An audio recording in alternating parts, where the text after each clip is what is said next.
చిరునవ్వులతో బ్రతకాలి, చిగురాశలతో బ్రతకాలి.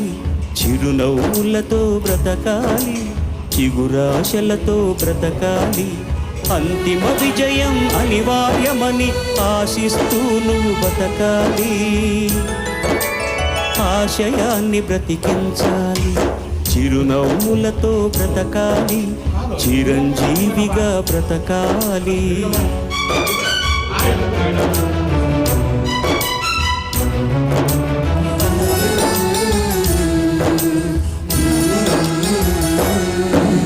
బ్రతుకే నీకు బరువైతే ఆ భారం దించుకో. బరువేదైన గురితో ఓ నలుగురితో పంచుకో. కలతే లేని జీవితమంటే విలువే లేదులే. అలుపే లేక